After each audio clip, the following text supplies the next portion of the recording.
मैं आपके सामने महान आत्मा महात्मा गांधी जी के बारे में चंद लफ्ज बोलना चाहती हूँ। मुझे उम्मीद है आप गौर से सुनोगे।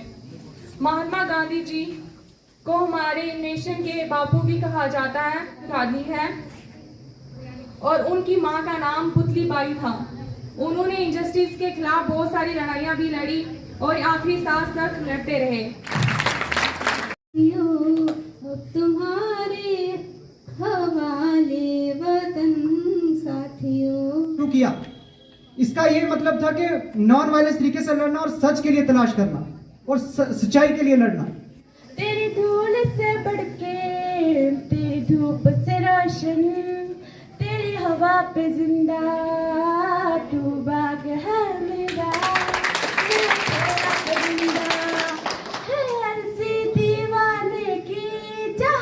रोज वही मेरी शाम हो, कभी याद करे जो जमाना मरे माँ, रंग बिरंगा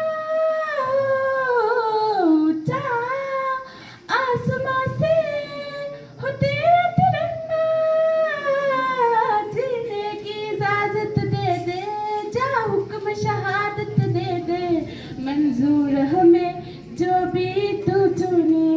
Respected principal sir, lecturer and other staff members, my dear brothers and sisters, I am Rubina from class 12 medical stream. I am going to tell about Mahatma Gandhi. Swaraj, he employed non-violent principle and peaceful disobedience in Indian freedom struggle. तलवारों पे सलवार दिए, अंगारों में जिस्म जलाया है, तब जाके मेरी तो हंसती रहे, तेरी आंख घड़ी भर नम ना हो, मैं मरता था जिस मुखड़े पे कभी उसका उजाला कम ना हो।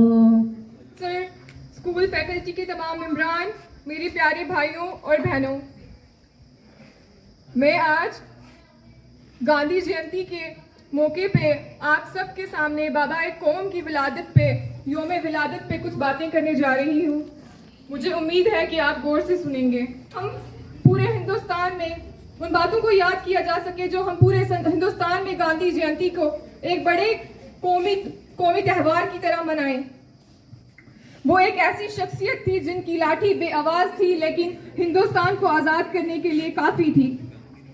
उन्होंने हिंदुस्तान की आज़ादी के लिए सत्याग्रह की तारीख शुरू की। हर साल नई दिल्ली को राजघाट पर गांधी जी को खिराज तहसीन पेश की जाती है। और मैं उनके एक कॉल के साथ इस बात को ख़त्म करना चाहूँगी, कोई भी शख्स अपने ख्यालात से ही तरक्की हासिल करता है। जो जितना ऊंचा सोचेगा वो उतना ही कामयाब होगा। कई लोग अपने घरों के बाहर परिंदों के पीने के लिए पानी रखते हैं।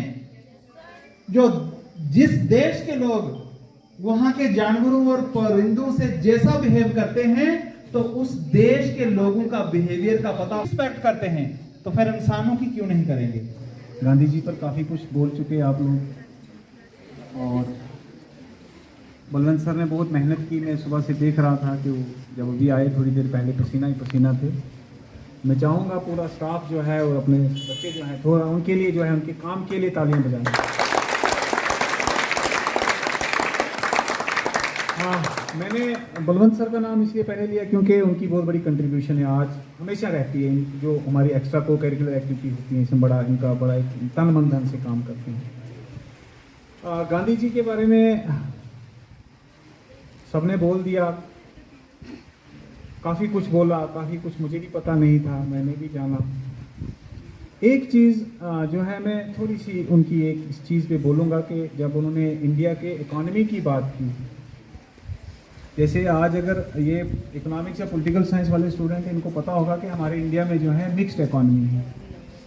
तो गांधी जी ने लोकल कॉटेज इंडस्ट्री पे बड़ा जोर दिया। आपने पढ़ा होगा कॉटेज इंडस्ट्रीज, उन्हें बार बार कहा है कॉटेज इंडस्ट्रीज। कॉटेज इंडस्ट्री ये थी कि लोकल इंडस्ट्रीज, जैसे हमारे आज फॉरेन इंडस्ट्री होती है ना, बड़ी बड़ी फैक्ट्रियाँ होती हैं, बाहर के लोग आके इन्वेस्ट करते हैं, वो यहाँ पे जैसे आपका सैमसंग की इंडस्ट्री होगी यहाँ पर, मान लो एक फैक्ट्री है यहाँ पे, लेकिन है उसका मालिक जो है वो बाहर कंट्री में है।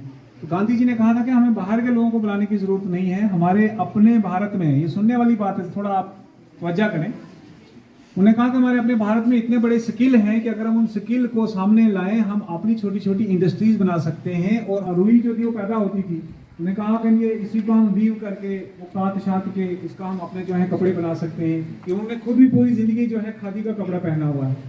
ये ऐसी बात नहीं थी कि गांधी के पास पैसे नहीं थे, वो पैंट शर्ट नहीं पहन सकते थे, लेकिन वो एक एज ए मॉडल जो है उन्होंने अपना आप पेश किया। उन्होंने सारी जिंदगी जो है वो अपना भारत का ही कपड़ा लगाया, खुद बना के।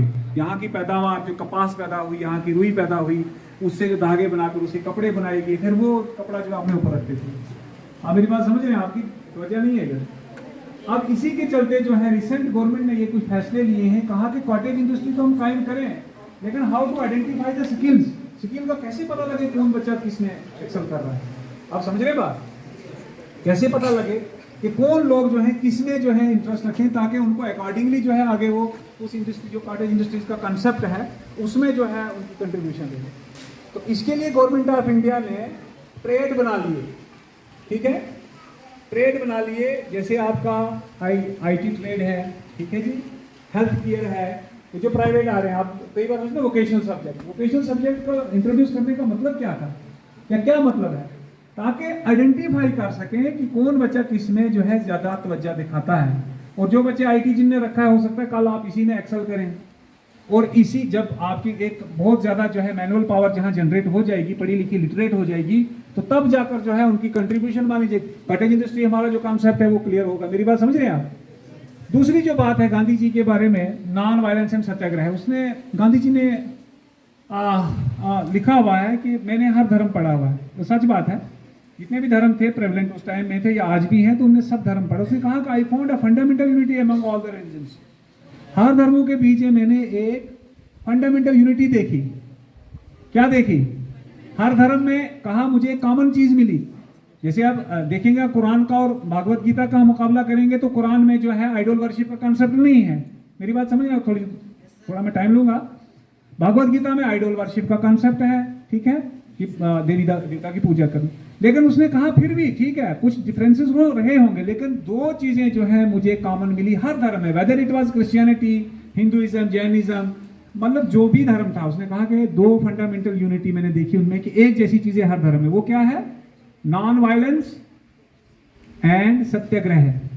कहा भाई प्रैक्टिकली क्या किया, तो उन्होंने वोकेशनल सब्जेक्ट ही इंट्रोड्यूस कर दिए स्कूल में, ताकि बच्चे को गांधी जी का वो सपना जो हमने तब देखा था कि भाई हमारी भारत के अपने जो है सेल्फ रिलायंट हो जाए कॉटेज इंडस्ट्रीज की वजह से, यहाँ से हमारी इकोनॉमी बढ़ेगी। आक्रोश दिखाना है, जोश दिखाना है, जो जिसमें ट्रेड में जिसमें आपने ज्वाइन किया है। और भी कोई नई चीज है? अच्छा, इसके अलावा जो है आपका जो अब मैं इसी बात पे बात करूंगा, एक वो आया है बलवंत सर, आपको बाद में डिटेल से बताएंगे, मुझे उसका स्कीम का याद नहीं है। उसमें ये दिखाना है बच्चे का स्किल, कि कोई बच्चा अगर कोई ऐसी कोई नई चीज इनोवेटिव कोई लाता है तो उसको लाओ, उसको हम सर्कस में रखेंगे, नुमाइश में रखेंगे, दिखाएंगे भाई ये बच्चे ने खुद बनाया। ये भी वही कंसेप्ट है। ऐसा एक रास्ता दें जहां पर आप कम से कम अपना स्किल जो है जाहिर कर सकें। शुक्रिया आप सबका।